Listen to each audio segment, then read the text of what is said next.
Hello friends, welcome back to my channel. मैं हूँ रश्मि। तो आज मैं फिर से हाजिर हूँ आप लोगों के सामने एक न्यू व्लॉग लेकर के। तो आज की वीडियो में मैं बताऊंगी आप लोगों के साथ कुछ अपने दिल की बातें शेयर करूंगी, क्योंकि आप लोग भी मेरी फैमिली की तरह हो।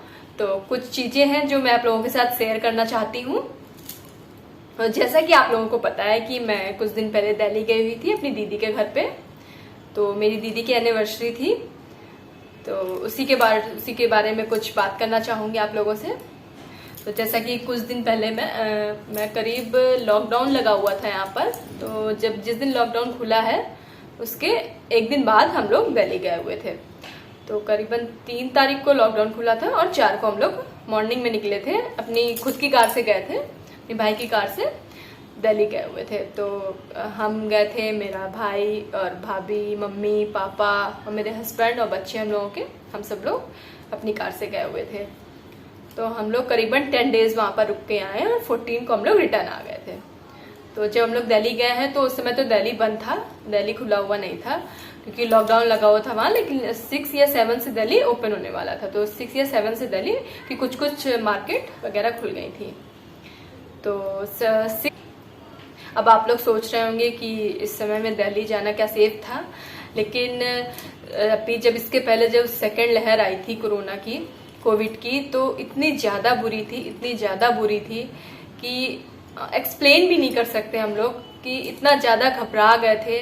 मेरी भी तबीयत बहुत ख़राब हो गई थी, मेरी मम्मी की भी तबीयत ख़राब हो गई थी, इनकी भी, मतलब घर का शायद कोई भी मेंबर नहीं बचा था जिसकी तबीयत ना ख़राब हुई हो। तो हम सब लोग काफ़ी बीमार पड़ गए थे और इतनी एक घबराहट सी शुरू हो गई थी। कुछ नहीं, सिर्फ घबराहट। और मतलब वो समय इतना बुरा समय था कि वो भगवान ना करे कभी वो दिन वापस आए। तो भगवान से तो यही प्रेयर है कि भगवान ये थर्ड लहर वापस ना आए, और अदरवाइज अगर आए भी तो इतनी बुरी ना आए। ये सेकंड लहर इतनी ज़्यादा बेकार थी कि हर एक इंसान टूट गया था उस समय। तो कोविड से तो बहुत कम लोग एक्सपायर हुए होंगे, लेकिन घबराहट से जाने कितने लोग चले गए। उस समय मैंने आप लोगों के साथ शेयर नहीं करा था, तो मेरी रियल मौसी भी एक्सपायर हो गई थी कोविड की वजह से। तो जिसकी वजह से मेरी मम्मी भी काफ़ी बीमार हो गई थी। चाहते थे अपनी मौसी को, लेकिन बिल्कुल यकीन नहीं हो रहा था। वो एकदम अच्छी थी, उन्हें कोई बीमारी नहीं थी, बिल्कुल अच्छी थी। मेरी मम्मी से थोड़ी बड़ी थी और ना बहुत ज़्यादा एजेड थी, एकदम नॉन, जैसे मतलब मेरी मम्मी एज की थी, बस थोड़ी सी मम्मी से बड़ी होंगी। वो इतनी अच्छी थी और बिल्कुल ठीक ठाक, कोई भी बीमारी नहीं। पता नहीं कैसे उन्हें कोविड हो गया और बिल्कुल पता नहीं चला। और अटेंडम बिल्कुल 1-2 दिन में ही उनके एकदम से 80% लंग खराब हो गए। उन्हें ब्रीथ लेने में प्रॉब्लम होने लगी। और जैसे डॉक्टर पास हम लोग गए, डॉक्टर पास मतलब मौसी के बेटे लोग जो थे डॉक्टर के पास लेके गए, तो उन्होंने तुरंत जवाब दे दिया कि इनके 80% लंग्स खराब हो चुके हैं। उसके बाद वो वक्त इतना बुरा वक्त था कि एक्सप्लेन भी नहीं कर सकते उस वक्त को। और मेरी मौसी, मेरी मम्मी दोनों बहुत करीब थी आपस में एक दूसरे के। तो मेरी मौसी के जाने के बाद मेरी मम्मी इतनी बीमार पड़ गई थी कि हम लोग बता भी नहीं सकते। तो बहुत ही मुश्किल से मेरी मम्मी ठीक हुई हैं। और उनको डेली आए दिन वो दवा खाती थी, तो उन्हें लगता था कि हाँ ठीक है, लेकिन जस्ट नेक्स्ट अगले दिन ही तुरंत वो फिर से बीमार हो जाती थी। वो क्योंकि उनके दिमाग से हट ही नहीं रहा था कि उनकी बहन चली गई। और क्योंकि वो अगर बीमार होती मेरी मौसी, तो लगता कि हाँ मौसी बीमार है। मेरी मौसी अच्छी खासी थी, कोई प्रॉब्लम नहीं था। वो अचानक से कोविड, इतना बुरा कोविड था, वो बिल्कुल पता ही नहीं चला कब मौसी को हो गया। और इस वजह से मेरी मम्मा इतनी ज़्यादा बीमार हो गई थी। और हम लोग भी काफ़ी इतना ज़्यादा घर में रह के इतना ज़्यादा इरिटेट हो चुके थे, माइंडली इतना डिस्टर्ब हो गए थे सब लोग, कि हम लोगों की एक प्लानिंग थी कि जैसे ही कोविड थोड़ा शांत होगा, जैसे ही सब कम होगा, सबसे पहले हम लोग दिल्ली भागेंगे। सबसे पहले हम लोग कहीं घूम के आएंगे। और कहीं भी जाना सेफ नहीं था, दिल्ली में ही लग रहा था, दीदी रहती थी, तो सबसे पहले दिल्ली भागेंगे। जैसे बिल्कुल हल्का हुआ सब, तो सबसे पहले हम लोग दिल्ली गए और वहाँ पर 10 दिन रुके हम लोग। तब जाकर के मेरी मम्मी को भी आराम मिला, क्योंकि उनका माहौल चेंज करना बहुत ज़रूरी था।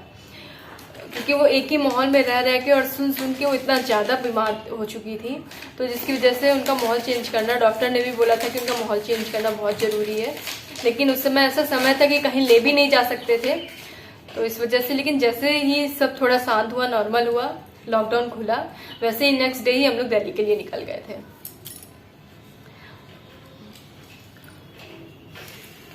तो वो वक्त इतना बुरा था, उस समय मैं कोई वीडियो भी नहीं अपलोड कर पा रही थी, क्योंकि मैं भी बहुत ज़्यादा बीमार हो गई थी मौसी के जाने के बाद, कि हम लोग को किसी को यकीन नहीं हो रहा था। जिस दिन से मेरी मौसी गई, उस दिन के नेक्स्ट डे से ही डेली कोई ना कोई न्यूज़ मिलती थी कि आज उनके घर का कोई एक्सपायर हो गया, आज उनके घर का कोई एक्सपायर हो गया।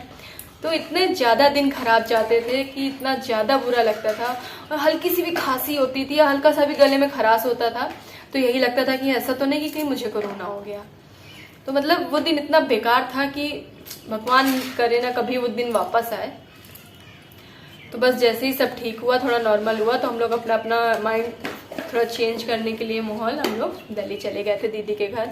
तो जब जैसे दीदी के घर गए और कुछ दिन रुके तो हम लोग को काफ़ी रिलैक्स फील हुआ और मेरी मम्मी भी ठीक हो गई और उन्हें भी काफ़ी अच्छा लगा। तो दिल्ली में आप लोगों ने मेरे पिछले वीडियो में देखा था कि मैं कहीं जा रही हूँ दिल्ली में मेट्रो से।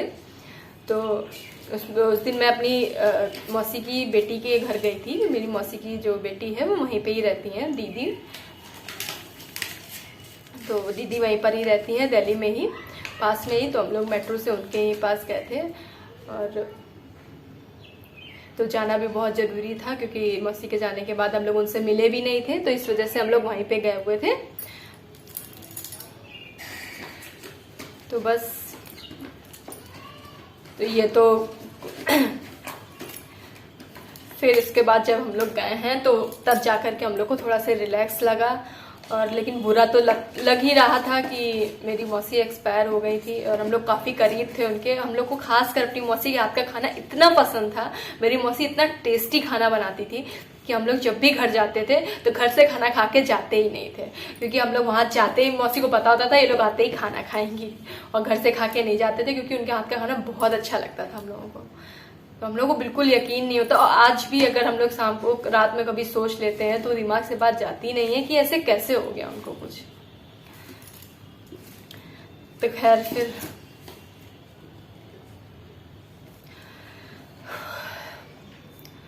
खैर फिर हम लोग दिल्ली चले तो गए थे। फिर 6 को मेरी दीदी की एनिवर्सरी भी थी, तो हम लोगों ने सेलिब्रेट तो नहीं करी थी, क्योंकि ऐसा हो ही गया था हम लोगों के साथ कि सेलिब्रेट करना तो अच्छा भी नहीं लगता, तो सेलिब्रेट नहीं करता, इसलिए उसका कोई वीडियो भी नहीं अपलोड करा है मैंने। लेकिन हाँ, बस हम लोग घर में थे तो ऐसे ही नॉर्मल सा केक मंगा के कट कर लिया था।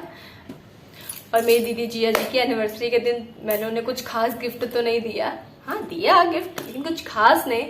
लेकिन मुझे रिटर्न गिफ्ट मैं बहुत सारे लेकर के आई हूँ। मेरे दीदी जिया जी ने दोनों ने मुझे रिटर्न गिफ्ट जरूर दिया है। और सबसे पहले तो ये जो हेयर कटिंग मेरी है और जो हेयर कलरिंग है वो मेरी दीदी ने ही करवाई है, दीदी जिया जी ने। और हालांकि मैं कलर नहीं करवा रही थी, मुझे सिर्फ कटिंग करवानी थी, लेकिन मेरी दीदी ने ही मुझे जबरदस्ती मेरे बालों में कलरिंग करा दी, क्योंकि इतने ज़्यादा पैसे लग रहे थे और इतना ज़्यादा पैसे वेस्ट करना हेयर के लिए, और इतने ज़्यादा वाइट भी नहीं थे मेरे हेयर की, मुझे कराना था। तो बस ऐसे ही मेरी दीदी ने ज़बरदस्ती करवा दिया। और मुझे हेयर कटिंग करानी थी, तो मेरी दीदी, जब मैं जा रही थी तो मैं यहाँ से ही कटिंग करा के जा रही थी। तो मेरी दीदी ने बोला था कि नहीं तुम यहाँ पे आओ, और दिल्ली में तब तक स्पा वगैरह खुल जाएंगे, पार्लर वगैरह, तो मैं यहीं पर कटिंग करवा दूंगी तुम्हारी और साथ में कलरिंग भी करा दूंगी। तो मैंने कहा था ठीक है, कलरिंग रहने देना, लेकिन हाँ अगर हेयर कटिंग वहाँ हो जाएगी तो वहीं पे अच्छी हो जाएगी, दिल्ली है तो वहीं पे ही कटिंग करा लेते हैं। लेकिन मेरी दीदी ने ग्लोबल हेयर कलर भी मेरे बालों में करवा दिया और कटिंग भी करा दी। मैंने 1 रुपए भी नहीं दिया, मेरी दीदी ने ही कराया है। और ये गिफ्ट तो मुझे मिला ही मिला, साथ में आप लोगों को तो पता ही है कि मेरा फोन खराब हो गया था, तो लॉकडाउन चल रहा था, तो उस समय मैं फोन खरीद भी नहीं पाई और ऐसे ही दिल्ली चली गई थी, तो इसलिए जाने का मैं वीडियो भी नहीं बना पाई थी।